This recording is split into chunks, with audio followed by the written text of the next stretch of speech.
Alors que Jacques Villeneuve se profile, la Ligier Honda d'Olivier Panis. Olivier Panis qui a créé la surprise ce matin en réalisant le meilleur temps du warm-up des essais libres qui s'était déroulé sur piste sèche. Alors un petit mot avec Olivier rapidement qui est auprès de son épouse. Olivier Panis, meilleur temps donc ce matin au warm-up avec la Ligier. C'est une surprise Olivier ce matin sur le sec de vous retrouver au sommet de la hiérarchie.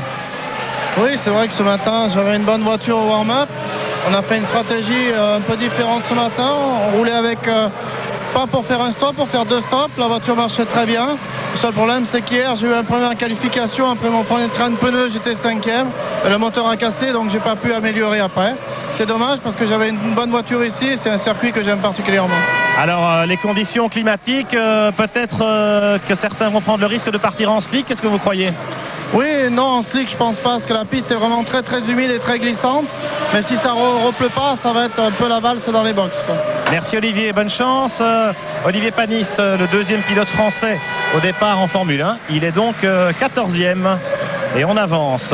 Alors que vous le voyez aux côtés d'Olivier Panis et de la Ligier, il y a la Sauber, un moteur Ford de Johnny Herbert, le pilote anglais qui se désaltère avec le petit tuyau. Johnny Herbert avec un mécanicien installé dans sa voiture, vous le voyez. Et Johnny, eh bien, il boit un petit coup avant le départ de ce Grand Prix qui risque d'être très long, pas loin de la limite réglementaire des 2 heures. Attention, Jean Alesi avec la Benetton. Le voilà. Vas-y Jeannot. Et on avance. Attention, il y a la McLaren de Mika Hakkinen. Tous les concurrents ne sont pas encore sur la grille. On va donc essayer d'y voir un peu plus clair en faisant le point justement avec la grille de départ de ce Grand Prix de Monaco. Les deux grands rivaux, Michael Schumacher et Damon Hill, s'élanceront tous les deux de la première ligne avec un petit avantage pour le double champion du monde, détenteur de la pole position. La deuxième ligne sera 100% Benetton Renault. C'est la meilleure performance obtenue en qualification depuis le début de saison par l'équipe de Flavio Briatore, avec Jean Alesi et Gerhard Berger. David Coulthard partagera la troisième ligne avec Rubens Barrichello. Quatrième ligne, Eddie Irvine, Mika Hakkinen. Cinquième ligne, Hens Harald Frentzen, Jacques Villeneuve. Sixième ligne, Mika Salo, Jost Verstappen. Septième ligne, Johnny Herbert, Olivier Panis. Huitième ligne, Ukyo Katayama, Martin Brundle. Neuvième ligne, Pedro Diniz, Giancarlo Fisichella. Dixième ligne, Pedro Lamy, Ricardo Rosset. 11e et dernière ligne, puisque tous les pilotes ont passé le cap des 107%, Luca Badoer et Andrea Montermini. Toujours sur la grille de Grand Prix de Monaco avec le ministre des Sports Guy Drut. Alors on sait que le sauvetage de l'équipe Ligier de la France en Formule 1, ça ressemble peut-être un peu à une course d'obstacles, mais ça vous connaît ça, les obstacles, monsieur le ministre? Je crois que la richesse du sport automobile français ne se limite pas à Ligier. Il faut garder cette tradition. Il y a toujours eu de grandes équipes dans le sport automobile et il faut s'appuyer sur cette filière qui est aussi une filière économique importante. Et c'est la raison pour laquelle je fais le maximum, moi, pour que la France puisse au plus haut niveau garder une image de vainqueur. Alors il y a les motoristes évidemment, Renault et Peugeot. Est-ce que vous travaillez en coulisses pour essayer de les convaincre justement d'un projet franco-français? Je travaille pas forcément en coulisses, je travaille même, je préférais que ce soit encore plus ouvertement, mais je vois les uns les autres, toutes celles et ceux qui sont intéressés par ce challenge, par ce défi. Et je vous dirais franchement, j'ai bon espoir. Ça va doucement, mais j'ai bon espoir. Merci beaucoup à Guy Drut, le ministre des Sports. Ici sur la grille du Grand Prix de Monaco, Jacques Villeneuve n'est pas français, mais il est francophone quand même. 10e avec la Williams Renault. C'est une déception pour Jacques Villeneuve, un des nombreux régionaux de l'étape, puisqu'il réside évidemment en Principauté. Villeneuve, c'est depuis très longtemps. Alors on avance, toujours sur cette grille. Villeneuve 10e, Frentzen est 9e avec la Sauber, l'autre Sauber, un moteur Ford. Frentzen qui a réussi des prouesses en qualification avec cette voiture un petit peu moins puissante peut-être que les autres. Le pilote allemand toujours aussi spectaculaire. La McLaren Mercedes de Mika Hakkinen est en 4e ligne. Il est un petit peu déçu. Mika, il avait le meilleur temps jeudi, on s'en souvient. Il part avec la voiture de réserve, le mulet, parce qu'il a tapé violemment lors des tout derniers essais. Vous l'avez vu, Ron Dennis à la radio, ça discute avec les ingénieurs. Dernier petit réglage, on peaufine tout ça. Regardez, on met de l'essence aussi, ou en tout cas on vidange peut-être, on rajoute de l'essence. va-t-on savoir? Alain Prost nous a dit que, eh bien, a priori, on espérait la pluie chez McLaren.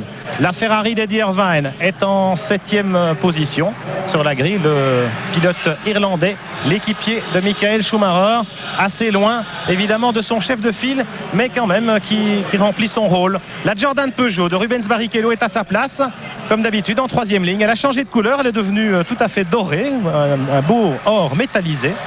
Et ma foi, ça se verra sans doute très bien à la télévision. Le moteur Peugeot qui progresse toujours, qui est dans le coup, et on espère un résultat dans les points pour Rubens Barrichello à l'arrivée de ce Grand Prix de Monaco. David Coulthard maintenant avec l'autre McLaren Mercedes, 5e Coulthard.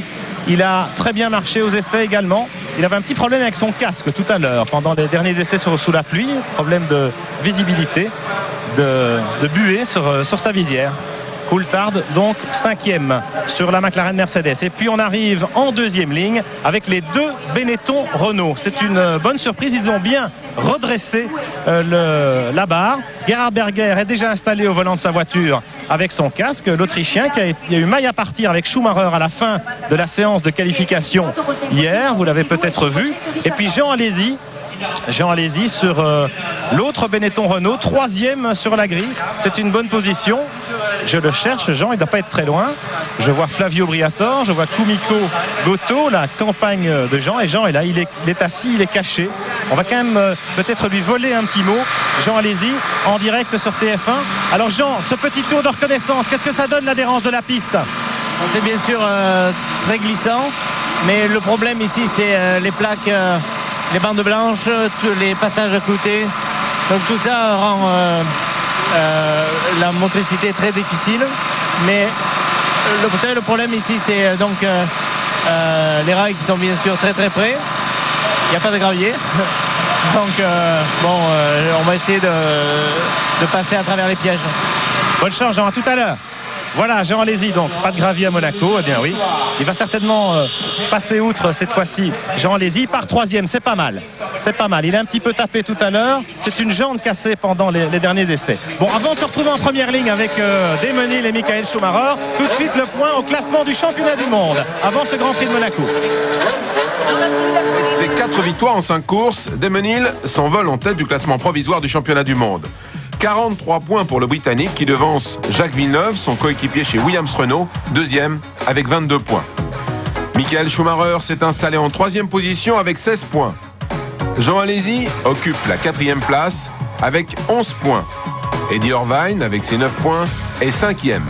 6e, ils sont 2 à égalité, Gerhard Berger et Rubens Barrichello avec 7 points. 8e, Mika Hakkinen, 5 points. 9e, David Coulthard, 4 points. 10e, Mika Salo, 3 points. 11e, ils sont 3 à fermer la marche avec 1 point. Olivier Panis, Jost Verstappen et Martin Brundle. Au classement du championnat du monde des constructeurs, Williams Renault avec 65 points est largement en tête devant Ferrari 2e, 25 points. 3e, Benetton Renault, 18 points. 4e, McLaren Mercedes avec 9 points. 5e, Jordan Peugeot, 8 points. 6e, Tyrrell Yamaha, 3 points. 7e, avec 1 point, Ligier Mugen Honda et Footwork Art. Leader du championnat du monde en première ligne de ce Grand Prix de Monaco, Damon Hill, le pilote anglais avec la Williams Renault. Il vient de soigneusement essuyer les semelles de ses chaussures avant de se glisser dans le cockpit de la Williams Renault. Et puis en pole position, Michael Schumacher, le double champion du monde sur la Ferrari F310. C'est la première fois depuis 1979 et Jody Scheckter qu'une Ferrari s'élance en pole position à Monaco. Et la dernière victoire d'une Ferrari à Monaco, eh bien c'était en 1981 avec Gilles Villeneuve, le père de Jacques. Alors est-ce que Michael Schumacher va réussir l'exploit de remporter sa première victoire chez Ferrari aujourd'hui à Monaco? Réponse dans quelques minutes avec le Grand Prix de Monaco en direct sur TF1 dans quelques instants en compagnie de Jean-Louis Moncet, Johnny Rive. Vous pouvez jouer avec nous tout au long de ce Grand Prix, vous le savez, au concours Top Tour. À tout de suite.